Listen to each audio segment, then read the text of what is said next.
الحمد لله نحمده ونستعينه ونستغفره ونؤمن به ونتوكل عليه ونعوذ بالله من شرور أنفسنا ومن سيئات أعمالنا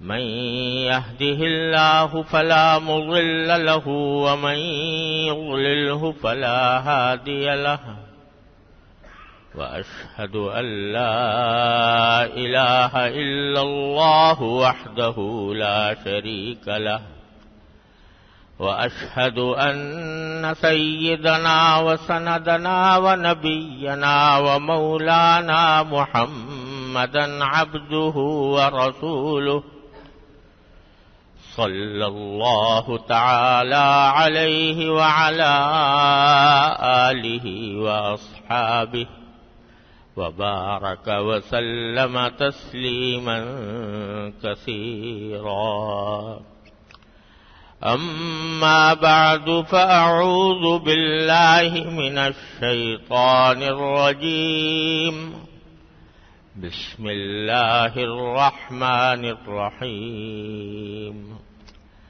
والعصر إن الإنسان لفي خسر إلا الذين آمنوا وعملوا الصالحات وتواصوا بالحق وتواصوا بالصبر آمنت بالله صدق الله مولانا العظيم وصدق رسوله النبي الكريم ونحن على ذلك من الشاهدين والشاكرين والحمد لله رب العالمين.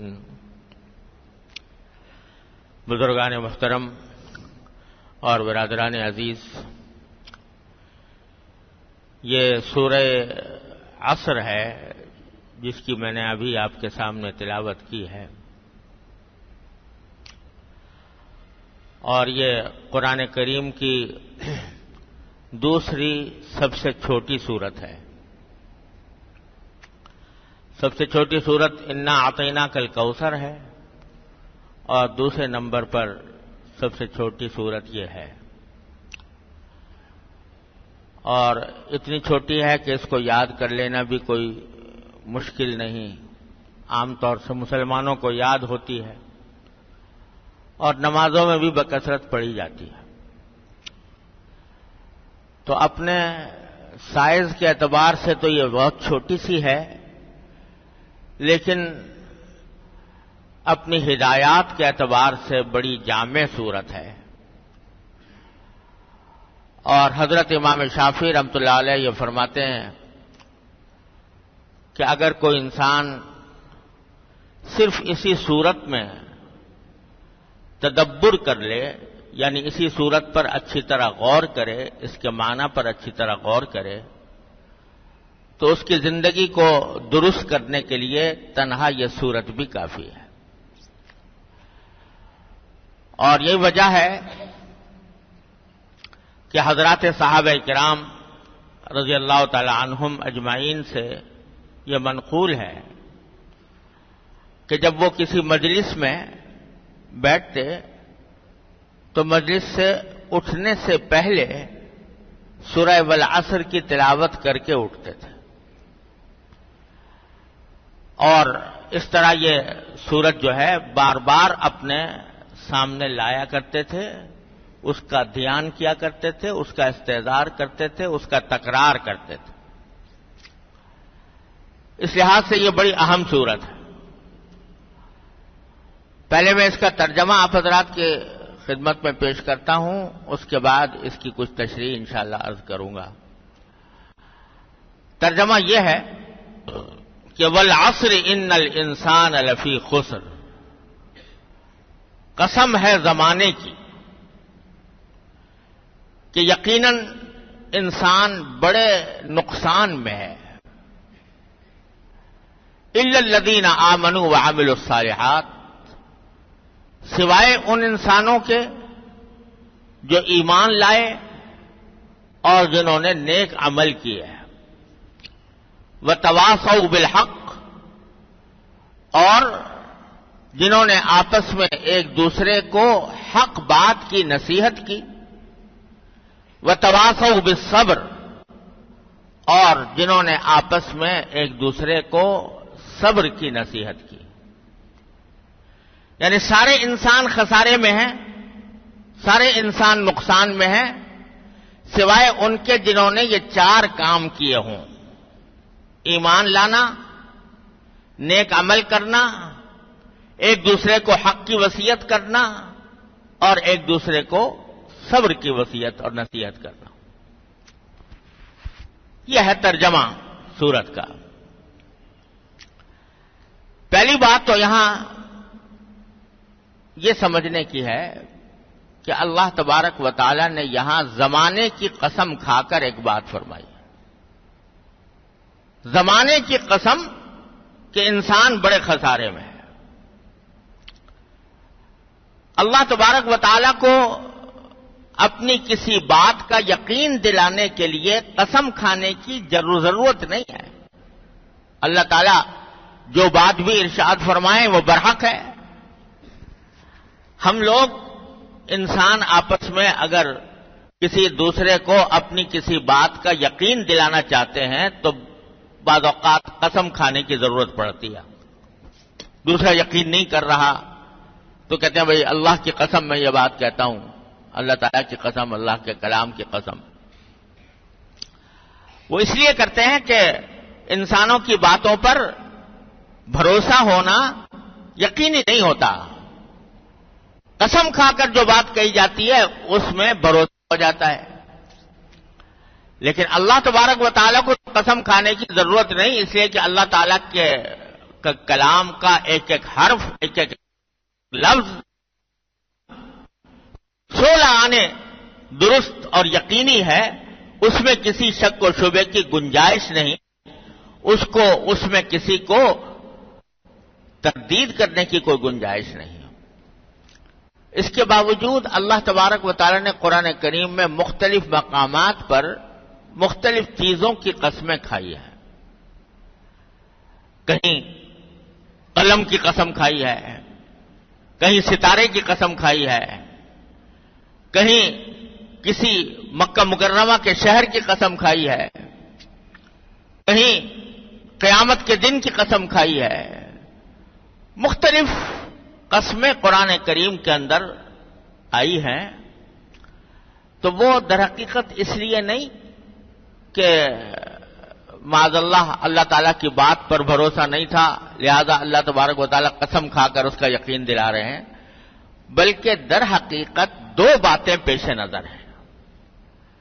ایک بات تو یہ کہ قسم کھانے سے انسان کی بات میں ایک زور پیدا ہو جاتا ہے۔ تو بلاغت کا ایک قاعدہ ہے کہ قسم کے ساتھ جو بات کہی جاتی ہے اس میں زور ہوتا ہے، اس میں تاکید ہوتی ہے۔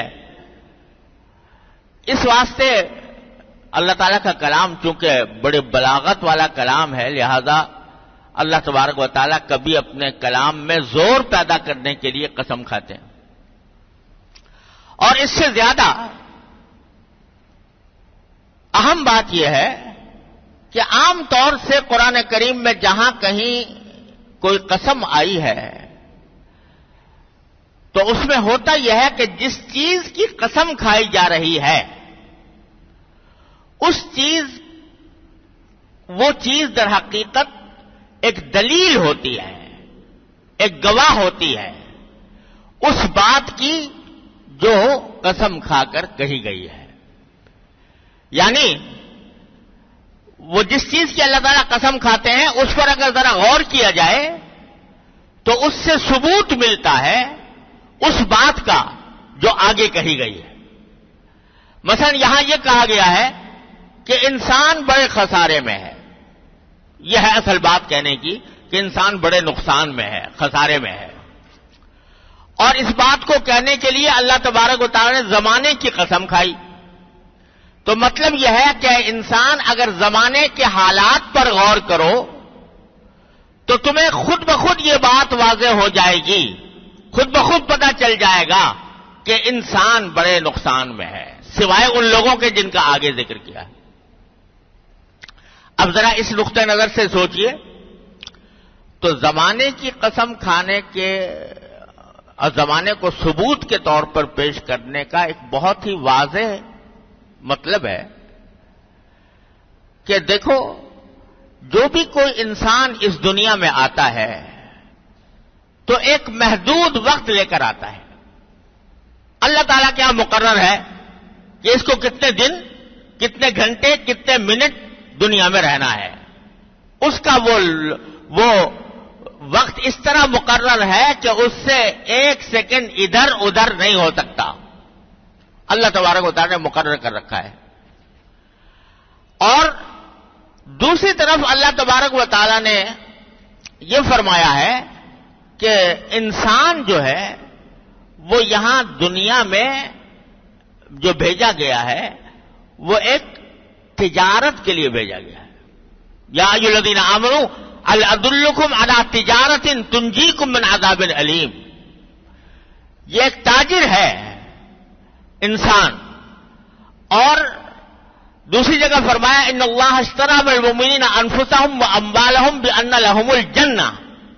اللہ تعالیٰ نے تمام مومنوں سے ان کی جانیں اور ان کے مال خرید لیے ہیں جنت کے عوض۔ تو گویا انسان کی جو عمر ہے، انسان کی جو زندگی ہے، یہ اس کا مال تجارت ہے، اور اس مال تجارت کو فروخت کر کے انسان کو اس کا معاوضہ جنت کی صورت میں آخرت میں ملنے والا ہے۔ یہ ایک قسم کی تجارت ہے۔ تجارت ہے، ہر تجارت کا کچھ سرمایہ ہوتا ہے، کوئی تجارت بغیر سرمایہ کے نہیں چلتی ہے، اور وہ سرمایہ ایسا ہوتا ہے کہ اسی کو تجارت میں لگا کر اس میں اضافہ کیا جاتا ہے، اس کو بڑھایا جاتا ہے۔ تو انسان کی زندگی کا سرمایہ اس کی زندگی کے لمحات ہیں، ایک ایک لمحہ، ایک ایک منٹ، ایک ایک گھنٹہ، یہ اس کی زندگی کا سرمایہ ہے۔ یہ سرمایہ ایسا ہے کہ سارا سرمایہ اکٹھا باقی نہیں رہتا، ہر لمحے اس میں کمی آ رہی ہے۔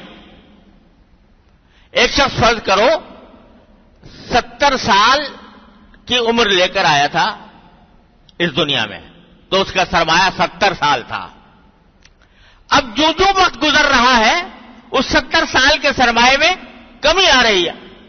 ایک دن گزر گیا تو 70 سال سے ایک دن کم ہو گیا، 2 دن گزر گئے 70 سال سے 2 دن کم ہو گئے، 3 دن گزر گئے 70 سال سے 3 دن کم ہو گئے۔ تو جتنا جتنا وقت گزرتا جاتا ہے انسان کے سرمایے میں کمی آتی جاتی ہے۔ تو آپ اندازہ کرو ایک ایسے تاجر کا جس کا سرمایہ روز کم ہو رہا ہو تو وہ کیا ہوگا، وہ کیا سمجھے گا، وہ خسارے میں ہوگا کہ وہ جتنا سرمایہ لے کر آیا تھا آج اتنا کم ہو گیا، کل اتنا کم ہو گیا، پرسوں اتنا کم ہو گیا، تو وہی خسارہ ہے، وہی نقصان ہے۔ تو ہر انسان جو ہے وہ خسارے میں ہے، یعنی یہ کہ اس کا جو سرمایہ ہے، زندگی کا سرمایہ، زندگی کے اوقات کا سرمایہ، وہ ہر آن، ہر لمحے گھٹ رہا ہے، اس میں کمی آ رہی ہے۔ یہ سرمایہ لے کر آیا تھا اس لیے تاکہ اس کو نفع بخش تجارت میں لگا کر آخرت میں جنت کمائے۔ لیکن اگر یہ سرمایہ اس نے غفلت کی حالت میں چھوڑ دیا، غفلت کی حالت میں ضائع کر دیا، ہر لمحے اس کا سرمایہ کم ہوتا گیا، یہاں تک کہ جب عمر ختم ہوگی تو معلوم سارا سرمایہ ختم ہو گیا، اور اب اس کے پاس اپنی آخرت کا معاوضہ حاصل کرنے کے لیے کچھ نہیں رہا۔ یہ معنی ہے ان الانسان لفی خسر، ہر انسان خسارے میں ہے، ہر انسان ہر وقت اس کے سرمایے میں کمی آ رہی ہے۔ اللہ اکبر کبیرہ۔ وہ کسی نے ایک بزرگ ہیں، وہ فرماتے ہیں کہ میں ایک مرتبہ بازار میں گیا تو جا کر دیکھا کہ ایک برف برف بیچنے والا برف بیچ رہا ہے اور اس کوشش میں ہے کہ کسی طرح میں جلدی سے جلدی اپنے اس برف کو بیچ دوں، کیونکہ برف ایسی چیز ہے جو ہر آن پگھلتی رہتی ہے، تو جو پگھل رہی ہے اس کے سرمایے میں کمی آ رہی ہے، اس واسطے وہ چاہ رہا ہے کہ جلدی سے جلدی اس کو بیچ کے چلا جاؤں۔ تو فرماتے ہیں جب میں نے اس برف بیچنے والے کو دیکھا کہ اس کا سرمایہ پگھل رہا ہے اور اس کی وجہ سے وہ پریشان ہے اور چاہتا ہے کہ جلدی سے جلدی بیچ دوں، تو مجھے سورہ والعصر یاد آئی کہ اللہ تعالیٰ نے یہ فرمایا ہے کہ تمہاری عمر اور تمہاری زندگی کا سرمایہ بھی برف کی طرح ہے جو ہر آن کم ہو رہا ہے، ہر آن گھٹ رہا ہے، اس کے اندر کمی آ رہی ہے۔ تو اس واسطے وہ تاجر جس کا سرمایہ گھٹ رہا ہو وہ ہمیشہ خسارے میں ہوگا، وہ کبھی فائدے میں تو نہیں ہو سکتا، اس لیے کہ گھٹ رہا ہے اس کا سرمایہ۔ کسی شاعر نے کہا ہے کہ مثل برف تیرا بہ رہا ہے راس المال، انسان کی زندگی کا سرمایہ یہ برف کی طرح پگھل رہا ہے ہر آن، اور اسی لیے کہنے والوں نے کہا کہ آج کل یہ رسم پڑی ہوئی ہے کہ جب کسی شخص کی عمر کے چند سال مکمل ہو جاتے ہیں تو سالگرہ مناتے ہیں، خوشی مناتے ہیں کہ آج میری عمر کے 20 سال مکمل ہو گئے، آج 21 سال ہو گئے، آج 22 سال ہو گئے، تو سال کے ختم پر سالگرہ منائی جاتی ہے۔ یہ ہے تو غیر مسلموں کی رسم، مسلمانوں میں کبھی نہیں رہی، لیکن غیر مسلموں سے آ گئی مسلمانوں کے اندر بھی، اور سالگرہ منانے لگے۔ تو یہ اس کی کوئی اصل بھی نہیں ہے اور شریعت کے مطابق بھی نہیں ہے کہ سالگرہ منائی جائے، لیکن اکبر الہ آبادی رحمت اللہ علیہ جو شاعر گزرے ہیں انہوں نے اس کے اوپر بڑا اچھا تبصرہ کیا ہے۔ وہ کہتے ہیں کہ جو لوگ سالگرہ مناتے ہیں تو وہ تو خوشی منا رہے ہیں کہ ہماری عمر اب 20 سے 21 سال ہو گئی، لیکن حقیقت میں اگر غور کریں تو ان کو رنج کرنا چاہیے، صدمہ کرنا چاہیے کہ یہ تو ہماری عمر کا 1 سال اور گھٹ گیا۔ وہ کہتے ہیں کہ جب سالگرہ ہوئی تو عقدہ یہ کھلا، جب سالگرہ ہوئی تو عقدہ یہ کھلا، یا اور گرہ سے 1 برس جاتا ہے، گرہ سے 1 برس اور چلا گیا، 1 سال اور ختم ہو گیا، زندگی کے لمحات اور کم ہو گئے۔ تو وقت تو یہ خوشی منانے کا نہیں، صدمہ کرنے کا، رنج کرنے کا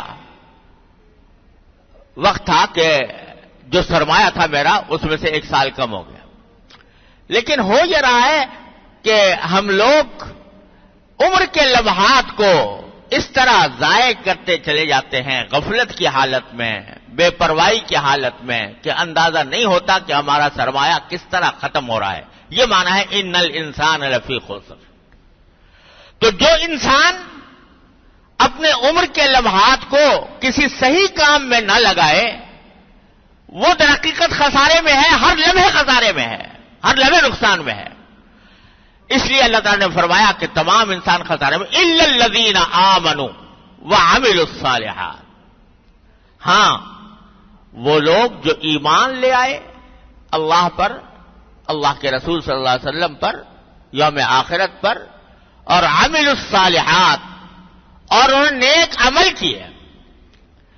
تو ایمان اور عمل صالح کے ذریعے وہ اپنے اس خسارے کی تلافی کر لیتے ہیں۔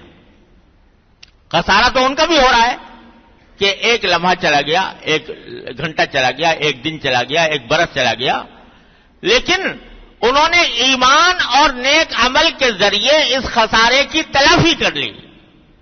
تلافی کیسے کر لی؟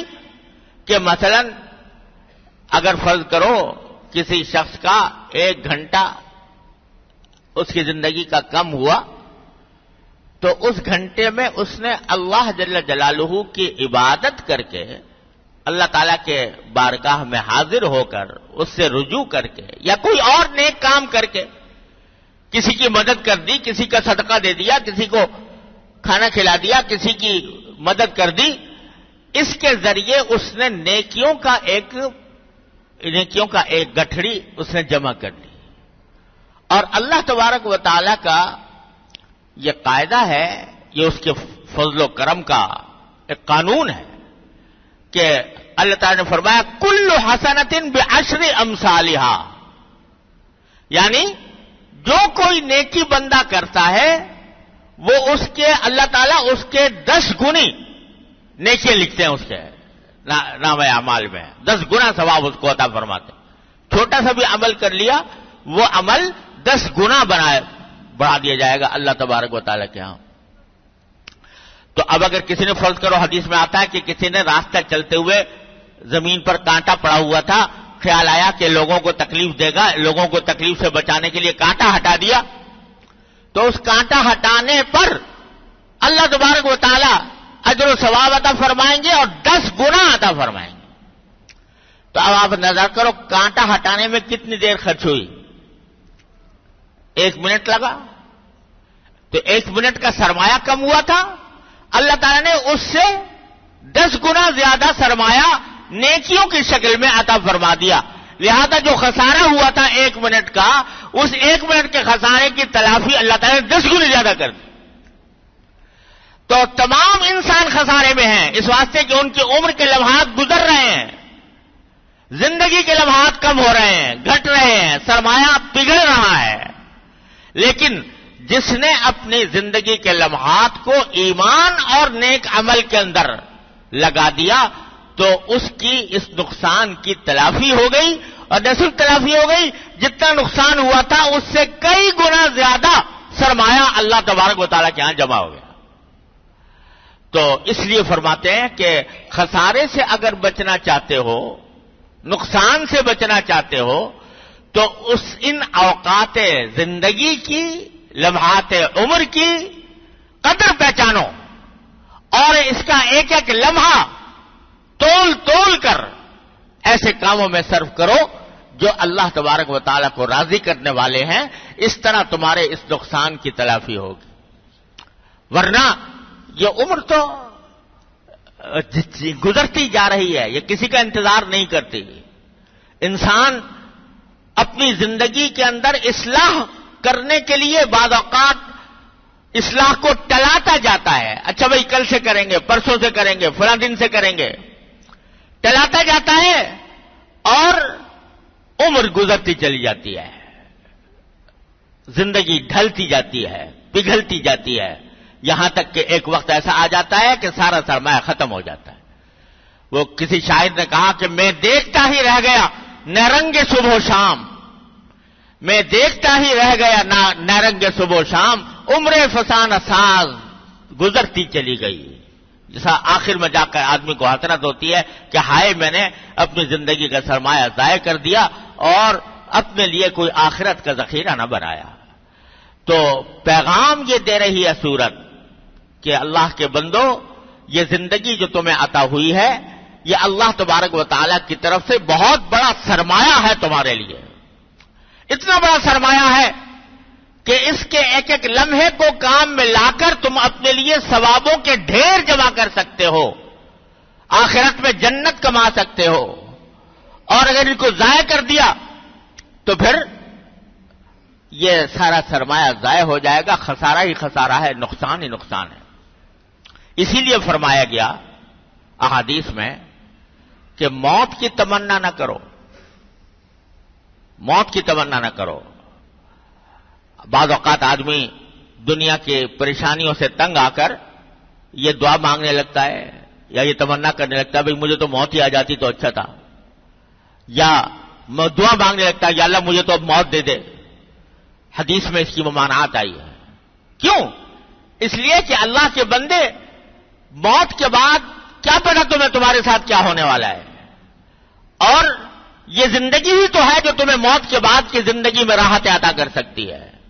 لہذا اس کا ایک ایک لمحہ قیمتی ہے، اس کی ناقدری نہ کرو، اس کو یہ نہ سمجھو کہ یہ بیکار کی چیز ہے. یہ اللہ تبارک و تعالیٰ کی عطا ہے اور اس کو صحیح کام میں لاؤ تو زندگی جتنی بھی ہوگی اعمال میں اضافہ ہوگا، اعمال میں اضافہ ہوگا تو انشاءاللہ آخرت میں نعمتیں اور راحتیں تمہارے انتظار کر رہی ہیں.